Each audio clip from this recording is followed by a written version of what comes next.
Hello students, कैसे हैं आप सब। आशा करता हूं कि आप सभी फिट एंड फाइन होंगे। आज ये फिजिक्स की पहली क्लास है जिसमें आज आप लोग ऑप्टिक्स के बारे में पढ़ेंगे। ऑप्टिक्स क्या है, इसके अंतर्गत हमें जो भी चैप्टर आएंगे उनके बारे में पढ़ना है। ऑप्टिक्स को मुख्यतः दो भागों में बांटा गया है, ray optics and wave optics. तो सबसे पहले आपको पढ़ना है ray optics and optical instruments के बारे में, अर्थात किरण प्रकाशिकी और प्रकाशिक यंत्र के बारे में आपको पहले पढ़ना है। इसके बाद हम वेव ऑप्टिक्स के बारे में पढ़ेंगे। तो ऑप्टिक्स क्या है पहले ये जान लेते हैं। भौतिक विज्ञान की ये एक इकाई है जिसके अंतर्गत हम प्रकाश के व्यवहार और उसके गुणों का अध्ययन करते हैं, जिसे हम प्रकाशिकी कहते हैं।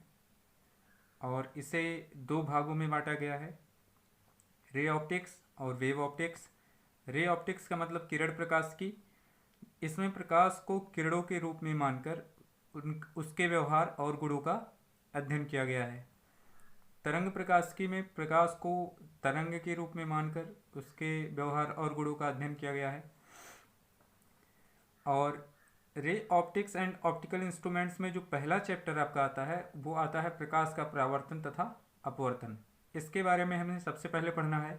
इसके अंतर्गत जो भी टॉपिक्स आती हैं वो है प्रकाश का परावर्तन, गोलीय दर्पण, दर्पण सूत्र, प्रकाश का अपवर्तन, पूर्ण आंतरिक प्रवर्तन और प्रकाशिक तंतु।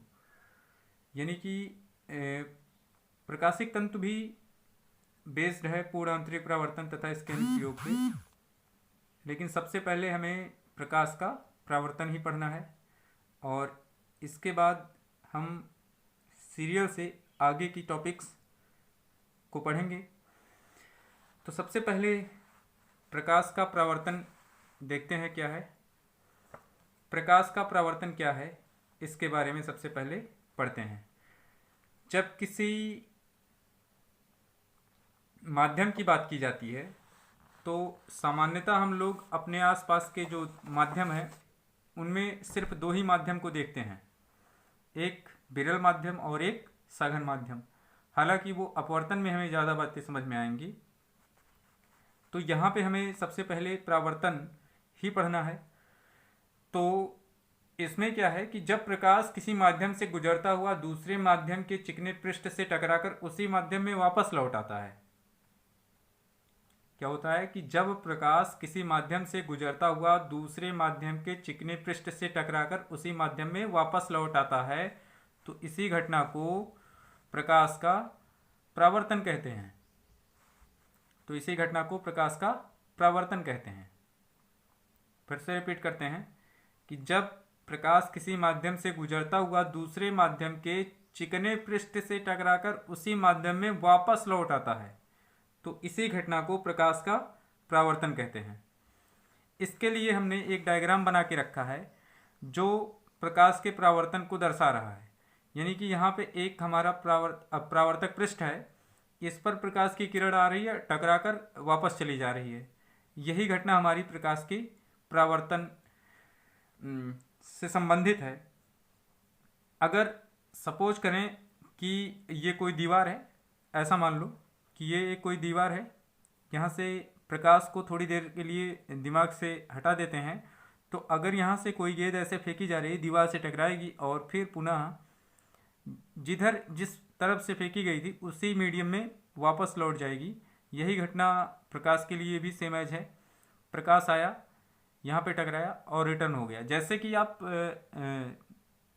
साधारण व्यवहार में आप देख सकते हैं, जैसे ये दर्पण होता है, दर्पण को लेके अगर धूप में आप जाएंगे तो प्रकाश की किरणें आएंगी कहाँ पे, दर्पण पे जब पड़ेंगी तो वहाँ से रिफ्लेक्ट होके कहीं बहुत ज़्यादा साइन करेंगी, यानी कि दीवार उवार पे या फिर जहाँ भी आप उसका मूवमेंट करेंगे उधर आपको एक फोकस दिखाई पड़ेगा। वही घटना हमारी क्या है, प्रकाश का परावर्तन है। तो इसके एग्जाम्पल के लिए सबसे बेस्ट है कि आप मिरर ले लें और मिरर को लेके जब आप धूप में जाएंगे यानी कि उस पर प्रकाश की किरणें पड़ेंगी उस मिरर पर, तो क्या होगा कि एक फोकस आपको आसपास कहीं ना कहीं जिधर आप उसका मूवमेंट करेंगे यानी कि मिरर का मूवमेंट करेंगे तो आपको मिरर के मूवमेंट के साथ में एक फोकस दिखाई पड़ेगा दीवार पे या कहीं भी। तो क्या है कि प्रकाश का वही मूवमेंट जो आप देख रहे हैं वही प्रकाश का परावर्तन है, अर्थात प्रकाश उस दर्पण से परावर्तित हो रहा है और दर्पण उसके लिए एक परावर्तक पृष्ठ का काम कर रहा है। तो ये बात तो क्लियर हो गई होगी।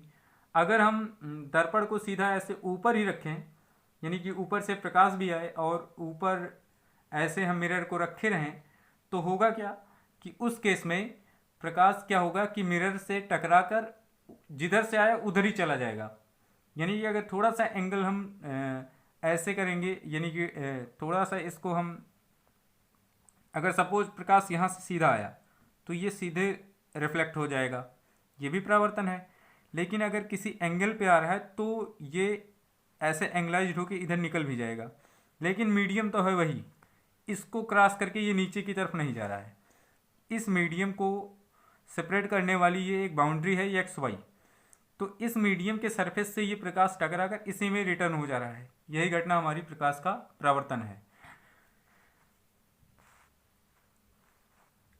अब प्रकाश के परावर्तन से संबंधित दो नियम हैं जिन्हें हम लॉज ऑफ रिफ्लेक्शन के नाम से जानते हैं, यानी कि परावर्तन के नियम जिन्हें हम कहते हैं। तो देख लेते हैं कि ये नियम क्या है। पहला नियम क्या है? आपतित किरण, परावर्तित किरण तथा आपतन बिंदु पर अविलंब तीनों एक ही तल में होते हैं। दूसरा क्या है?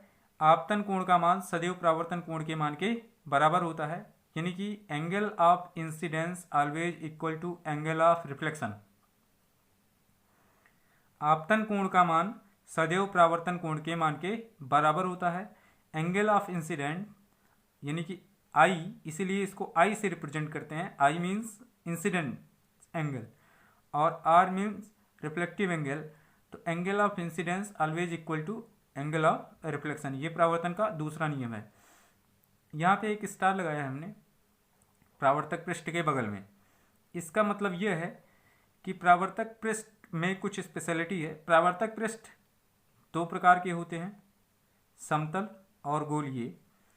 वैसे तो पैराबॉइडल भी होता है, यानी कि परवलयाकार, लेकिन मुख्यतः हमारे पास जो आसपास हम देखते हैं उनमें दो ही प्रकार के परावर्तक पृष्ठ होते हैं, समतल और गोलीय। यहाँ तक की बातें क्लियर हो गई होंगी। अब इन दोनों नियम को इस डायग्राम के माध्यम से समझते हैं। ये आपकी आपतित किरण है, ये आपकी परावर्तित किरण है, ये आपका आपतन बिंदु है। तो पहला नियम क्या कहता है कि आपतित किरण, परावर्तित किरण और आपतन बिंदु पर ये जो अभिलंब खींचा गया है, ये तीनों एक ही तल XY में स्थित हैं। तो ये परावर्तन का पहला नियम हो गया। आपतित किरण, परावर्तित किरण, आपतन बिंदु पर अभिलंब तीनों एक ही तल यानी कि XY में स्थित हैं। ये परावर्तन का पहला नियम है। दूसरा नियम क्या है कि आपतन कोण, ये आपतन कोण है, सदैव ये अभिलंब के साथ बनेगा। ये आप ध्यान रखिएगा कि आपतन कोण और परावर्तन कोण हमेशा अभिलंब के साथ ही बनता है। आपतन कोण का मान सदैव परावर्तन कोण के मान के बराबर होता है, यानी कि अगर आपतन कोण का मान 60 अंश है तो परावर्तन कोण का मान भी 60 अंश होगा। लेकिन इसमें एक, जब इसका क्वेश्चन आप करेंगे तो बड़ा इजी आपको लगेगा कि ये बहुत इजी क्वेश्चन है, यानी कि आपतन कोण का मान इतना है, परावर्तन कोण का मान कितना होगा, इजीली आप बता पाएंगे। लेकिन कुछ केसेस में आप सपोज करिए कि अगर आपसे ये बोला जाए कि एक प्रकाश की किरण परावर्तक पृष्ठ से 30 अंश के कोण पर आपतित होती है। एक प्रकाश की किरण परावर्तक पृष्ठ से 30 अंश के कोण पर आपतित होती है, तो परावर्तन कोण का मान कितना होगा? तो बहुत सारे लोग तुरंत आंसर देंगे 30 अंश ही, बिना सोचे। लेकिन ऐसा नहीं है। कह रहा है कि एक प्रकाश की किरण परावर्तक पृष्ठ से 30 अंश के कोण पर आपतित हो रही है। तो ये रहा परावर्तक पृष्ठ से 30 अंश के कोण, यानी कि किरण और परावर्तक पृष्ठ के बीच का कोण कितना है? 30 अंश है। तो आपसे पूछ रहा है कि परावर्तक कोण का मान कितना होगा? ये परावर्तन कोण, इस परावर्तन कोण का मान कितना हो जाएगा? तो आप ये सोचिए कि सबसे पहले हमें आई का मान पता हो तो आर का मान पता हो जाएगा।